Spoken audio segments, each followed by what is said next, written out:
Welcome to the League of Nerds comic book segment number 149. I'm John Cooney here to talk to you about comics released the 26th of November, 2014. So happy Thanksgiving, everybody. We'll begin as usual with my first five, meaning these are the first 5 books I intend to read this week, and I'll give you a little more depth on them. Starting with at number 1, Spider-Man 2099, number 6. Spider-Verse tie-in, picking up where Amazing Spider-Man number 10 ends. Miguel O'Hara is finally back in the year 2099, but no time for nostalgia. Spider-Man 2099, Lady Spider, and the Six-Armed Spider-Man are on the run for their lives from the dangerously ravenous inheritors. Series writer Peter David announced the shift to the year 2099 last month at New York Comic Con during the Spider-Verse panel. At the end of issue number 5, he basically resolves himself that he has to go find Peter Parker, which he then obviously does in Amazing Spider-Man, which will then lead us into issue number 6. And I think that longtime fans will be pleased to know that both issues 6 and 7 occur in the year 2099. At number 2, we've got Scarlet Spiders number 1 of 3, the first issue in an explosive limited series tying into the biggest spider event ever, Spider-Verse. In the midst of Spider-Verse, Kane, Ben Reilly, and Ultimate Jessica Drew must come together for a mission of vital importance. There's more to their mission than meets the eye. What dangers await the Scarlet Spiders across the multiverse? Series writer Mike Costa explained the characters he's using, quote, I get to do Scarlet Spiders, which is Kane from the 616 and Ben Reilly from an alternate universe where he remains Spider-Man. The Ben Reilly we're dealing with is the one that actually succeeded and made it instead of sacrificing himself and dying in the 616. In his universe, when Peter started becoming depowered, his powers never returned. Peter and Mary Jane retired to Oregon, lived their life, and had kids. Ben inherited the mantle of Spider-Man and has been Spider-Man ever since. This Ben Reilly is the Spider-Man that made it. Then, of course, there's also Ultimate Jessica Drew. The one thing these 3 characters have in common is that they're all clones. They are sent off on a very specific mission by Spider-Man and a bunch of other Spider-Man characters to deal with the clone problem. I'll say it that way. Send a clone to beat a clone, basically. You're following those 3 characters in my book on their side mission that is crucial to the story of Spider-Verse, but there wasn't time to deal with it in the main book. You'll see it in my book, and obviously it'll fold back into the main Spider-Verse after they've either succeeded or failed. Close quote. At number 3, we've got Superman number 36. Jeff Johns and John Romita Jr. continue their stunning work on Superman with The Men of Tomorrow, Chapter 5. Superman and Ulysses are an unstoppable team, thwarting the plot of one supervillain after another. But when Ulysses sees a larger menace threatening Earth, why does the Man of Steel refuse to help him? Plus, Superman is about to undergo a metamorphosis, but what is it? Series writer Jeff Johns told his plans for this story, quote, I'd read all the New 52 stuff and I really felt like the alien part of Superman was so mined and they'd really focused on that, so I said, let me focus on something we haven't seen a lot of, and that's the human side of Superman. But I wanted to explore it through different characters so that we could have scenes like that, because Superman's reuniting this guy who's similar to him with his parents, and watching that happen, it's amazing it is that he can do that knowing that he can never have that for himself. Everything that's happening for Ulysses is reflecting Clark. I've written through number 38, and I know that in 35 or 34, I keep forgetting which of these is out, we have Ulysses blowing a hole through the machinist, or who he thought was the machinist, and it turned out to be a puppet, and the ramifications of that will be discussed in the next issue, and we'll get more into who Superman is and what Superman does. This whole story arc is about opening up and exploring Clark. Close quote. At number 4, we've got New Avengers number 27. In 6 months, time runs out. Marvel executive editor Tom Brevoort discussed the integration of the Avengers and New Avengers titles. Quote, they're operating in unison. It is probably a pretty good idea if you're reading one to be reading the other, especially a few months down the road where there will be some literal connectivity from one month to the next. There will be events that go from Avengers to New Avengers and back again, and certainly there will be stuff that you'll see in one book that will come into play in the other. So at this point, it's almost like the books are one title, but it's one title that's not so lockstep and so linear in that, for the most part, Avengers focuses on the Avengers characters, and New Avengers, for the most part, focuses on the Illuminati characters. The story that's going on, though, involves all of them, so there's a lot of crossover, cross-pollination, and back and forth. Close quote. Series writer Jonathan Hickman added, quote, "I think you're okay for the first month or two thinking of them as two separate books. I think when we get to December they stop being two separate books. There's no pretense of them being separate books, and one issue immediately follows the next, ramping up to the very end of this story." Close quote. At number 5, we've got Batman Eternal number 34. Is this the end of Wayne Enterprises? Series co-writer Tim Seeley told Comic Vine about what it's like writing so many Bat characters at New York Comic Con. I mean, it's probably no secret that it's a total blast. I mean, it's like, I'm sure anybody would say the same thing. The part of it is just sort of trying to figure out what's your take on the characters, what's your voice for them. And some of them come a little bit easier than others. Like, it's kind of an interesting process to see which Bat characters you really understand and which ones you don't, or which ones you have to work at to understand. So yeah, that's kind of been you realize how much and how pervasive the characters are in pop culture and in your own life if you're any kind of nerd.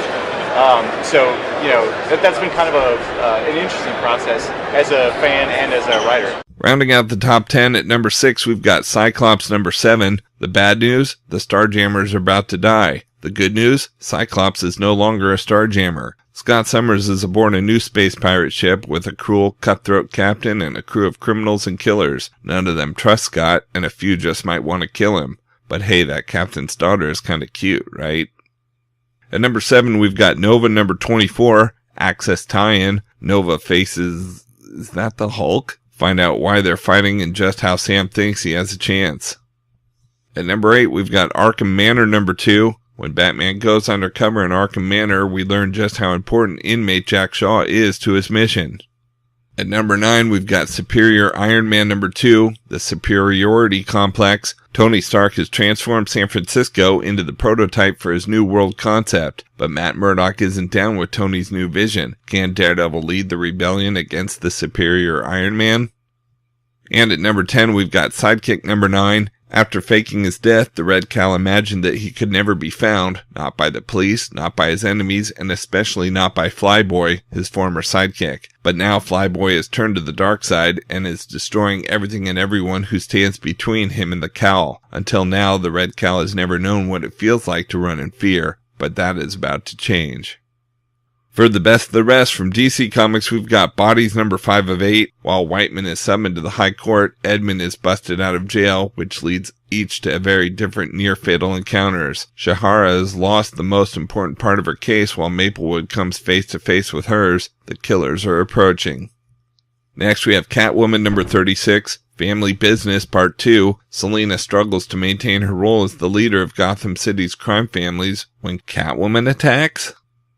We've also got Dead Boy Detectives number 11. There's nothing as satisfying as solving a difficult case, and the case of the ballerina's tutu has been a head-scratcher for Crystal, Charles, and Edwin. Now it's time to gather everyone and announce the solution, but what if the truth may hurt, even destroy? And even though Crystal and the boys are ready for home, home may not be ready for them. Next, we've got Gotham by Midnight number 1. Strange doings are afoot in Gotham City. Look out, though. Jim Corrigan is on the case in this new series by writer Ray Fox and artist Ben Templesmith.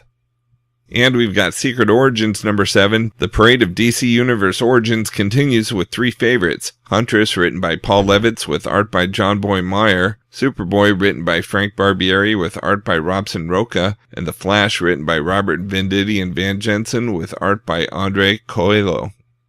From Marvel this week, we've got Amazing X-Men number 13. Unoli's deepest fears are unleashed on the streets of New York City. Can Nightcrawler and Northstar break through to him before they rip him apart? Next, we have Captain America and the Mighty Avengers number 2. Access tie-in. Once Luke Cage was a man of the people, a champion of the community, a hero for everyone who needed help. But there's a new Luke Cage in town, and the only one he's helping is himself. Plus, Captain America declares war on the Mighty Avengers. We've also got Death of Wolverine, the Logan Legacy number 5 of 7, featuring D'Ken. The man known as Wolverine is dead, but what about the sum total of his mortal remains? Relics? Trophies? Or is there something more remaining of Logan? Something which endures? Something in his son, D'Ken? D'Ken hated his father while he lived, but now the duties he takes on in Logan's name will surprise everyone who knows them both. Next we have Deathlok number 2. Flight Path. In a mission that twice crosses the globe, Deathlok must stop an airplane mid-flight. While Henry Hayes tries to balance his life at home with the mission he doesn't even know about, Other parties, good and bad, are taking an interest in him. Deathlok is activated, only to find himself racing against the clock in the Philippines. And we've got Wolverine and the X-Men number 12. In the wake of the death of Wolverine and the undertow of Access, Quentin Quire returns to the Jean Grey School. But who is this mild-mannered, thoughtful young man in the pink sweater? And what does he really want? And why is Storm so angry? The course of the future of the Jean Grey School is altered forever, starting here. From Dark Horse Comics, we've got the massive number 29. The world as we know it will die. This is a fact. Will anyone or anything manage to survive?